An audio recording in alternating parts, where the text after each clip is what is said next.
मित्र हो, नमस्कार. आज आपण कोळंबे आणि छोटे रांजणी कशी बनवितात हे पाहणार आहोत. त्यासाठी प्रथम आपण चिखल तयार करून घेऊया. त्यासाठी एक हिस्सा चिकन माती आणि 2 हिस्से दुसरी माती एका बकेटमध्ये आपण काढून ती आता एका खड्ड्यात टाकीत आहोत, गाळून घेऊन टाकीत आहोत. ही सगळं गाळून झाल्यानंतर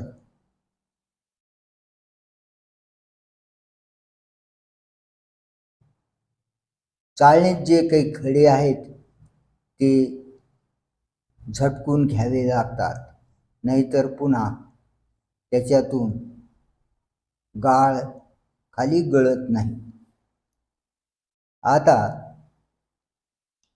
अर्धी माती आपण अर्धा गाळ आपण गाळून घेतलेला आहे.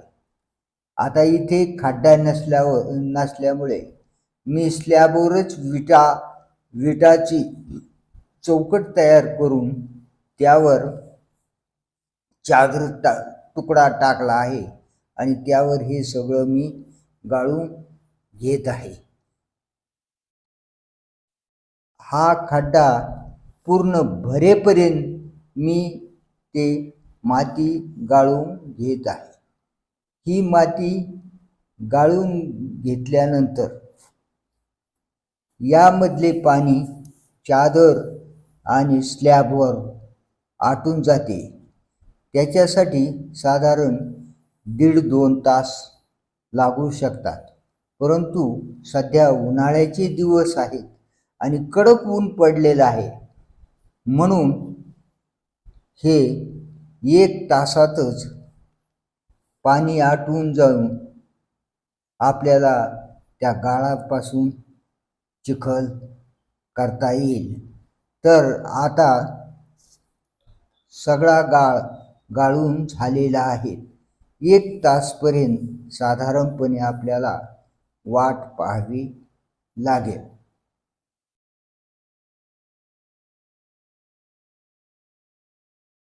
One hour later. आता 1.5 तास होत आलेला आहे. या 1.5 तासामध्ये ह्या गाळातले पाणी आटून गेलेले आहे. बऱ्यापैकी आटलेले असल्यामुळे आता आपण त्याचा चिखल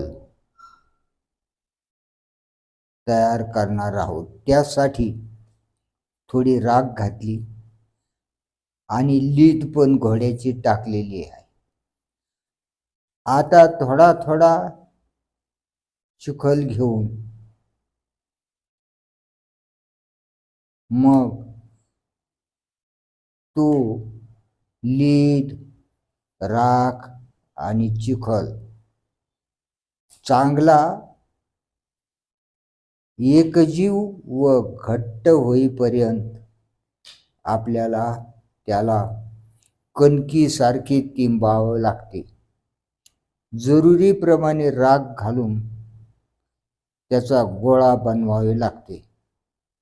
याचे आता एक गोळा त्याचा बनविलेला आपण पाहत आहोत. आता तो एक गोळा झाला की बाकी राहिलेल्याचंही अशाच पद्धतीने लीद आणि राख घालून त्याचं एकजीव मिश्रण तयार करून आपल्याला पाहिजे तसा घट्ट गोळा बनविता येतो. मग हे सगळे गोळे झाले की मग आपण आपले रांजणीचा बेस, रांजण, कोळंब याचा बेस जवळपास सारखाच असतो, तो आपण तयार करणार आहोत.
हा आता आपण कोळंबा किंवा रांजण किंवा पाण्याची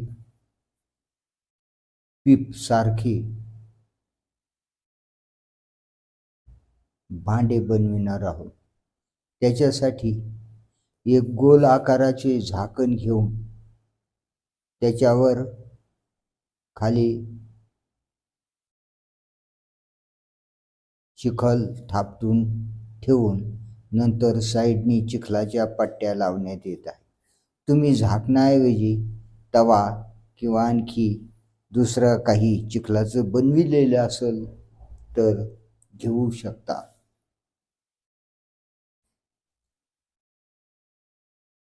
एक लेअर झाल्यानंतर, एक थर झाल्यानंतर व्यवस्थित त्याला पाण्याने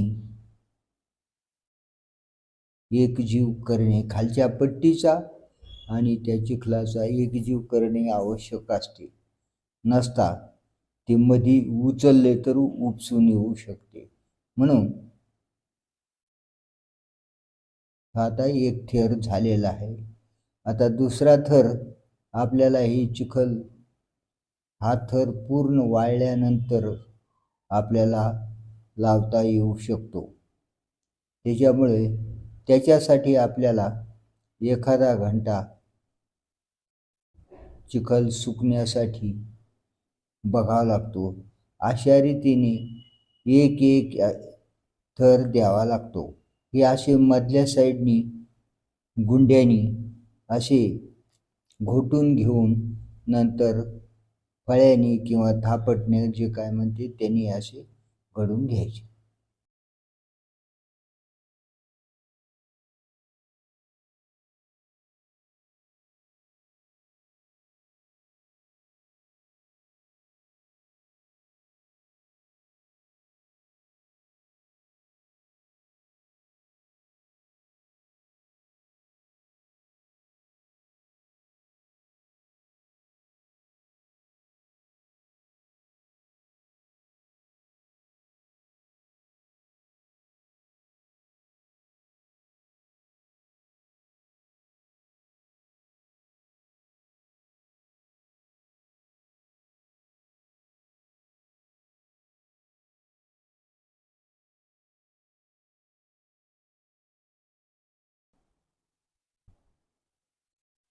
आता पुढली लेअर देण्यासाठी आणि फिरण्यास सोपे जावे म्हणून आपण ते खालचा बेस आणून चाकावर ठेवलेला आहे. त्याला हळूहळू एक एक चिखलाच्या पट्टीची लेअर देत आहोत.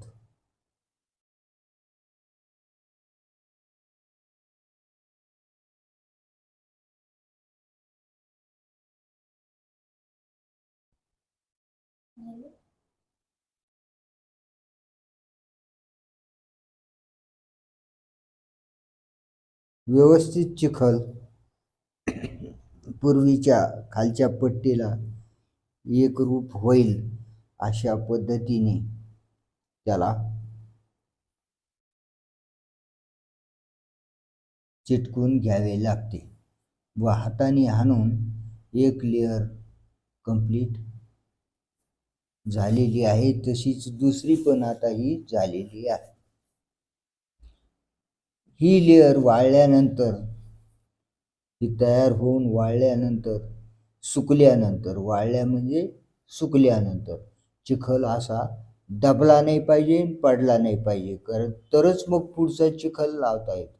मग तो चिखल लावला की मग तिसरी लेअर आपली तयार होईल. आणि तिसरी लेअर अशाच पद्धतीने आपल्याला एक एक एक एक लेअर वाढविता येते. रांजण जर करायचं असेल तर आणखी 4-5 लेअर लावून मग रांजणाचे तोंड बनवून, ज्याला आपण काठ म्हणतो, तो काठ बनविता येतो, त्याच्यावर डिझाईन काढता येते. आणि यालाच आपल्याला कोळंबा बनवायचा असेल तर आता हा लेअर सुकला म्हणजे लगेच त्याच्यावर आपल्याला कोळंबा बनविता येतो. अशा प्रकारे आपण याचा बेस कसा तयार करतात आणि रांजण आणि कोळंबे कसे तयार केले जाते असे फिरून फिरून ते आता आपण पाहत आहोत. महाराष्ट्रामध्ये साधारणपणे अशाच पद्धतीने रांजण किंवा कोळंबे तयार केले जाते. काही राज्यामध्ये माती वेगळी आहे, महाराष्ट्राची ही माती वेगळी आहे. ते एकाच स्टेपमध्ये, एकाच स्ट्रोकमध्ये पूर्ण रांजण तयार केले जाते बाहेरच्या देशामध्ये. आपल्याकडे ती माती नाही आणि तो व्यवसायही आपल्या कुंभार वर्गाला परवडणारा नाही, कारण आपण काट्या कुपाट्या आणून हे तयार झालेला माल भाजतो, विकतो. आता फार आधुनिक पद्धती निघालेल्या आहेत, त्यानुसार लोक करतात, परंतु आर्थिक स्थितीमुळे त्यामध्ये फारशी सुधारणा झालेली नव्हती. आता महाराष्ट्र शासन तसेच केंद्र शासनाच्या कौशल्य विकास कार्यक्रमांतर्गत कुंभारांना इलेक्ट्रिकल चाक उपलब्ध करून देण्यात येत आहे. त्यामुळे कामाची गती वाढण्यास, जे पूर्वी दांड्याने चाक फिरायचे, स्पीड कमी झाली की पुन्हा आणखी फिरवायचे, याच्यात दुप्पट वेळ जायचा आणि पाहिजे तेवढी गती नव्हती. परंतु आता अनेक सुधारणा निघाल्यामुळे या कामात गती आलेली आहे. तर आता आपला तिसरा लेअर झालेला आहे. चौथ्या लेअरला आपण याला काठ बनवून कोळंबा तयार करणार आहोत. आणि जर कोळंबा तयार करायचा नसेल तर छोटी रांजणी पण आपल्याला याची तयार करता येईल, कारण सुरुवातीला आपण याला जास्त पसरट बनविलेले नाही. पसरट जर बनविले तर रांजण पण तयार होऊ शकतो अशा रीतीने. आणि या चाकाला जास्त बोजा सहन होणार नाही, म्हणून आता या स्टेप नंतर याला खाली उतरून दुसऱ्या ठिकाणी ठेवावे लागेल, म्हणजे चाकाला याला लोड होणार नाही एवढ्या मोठ्या रांजणाचा. म्हणून आपण कोळंबा तयार करून याला वेगळं ठेवू आणि याच्या थोड्या कुंडीसारखं दुसरं पाण्याच्या पीपसारखे तयार करण्यासाठी आपण आता दुसऱ्या वेगळ्या पद्धतीचा अवलंब करणार आहोत. त्यासाठी आपण बकेटमध्ये माती घालून चिखल घालून त्याची लेअर करून एकच साचा बनविल्यासारखं करणार आहोत आणि त्यातून मग आपल्याला पुढे छोटी पीप बनविता येऊ शकते, ते आपण दाखविणार आहोत.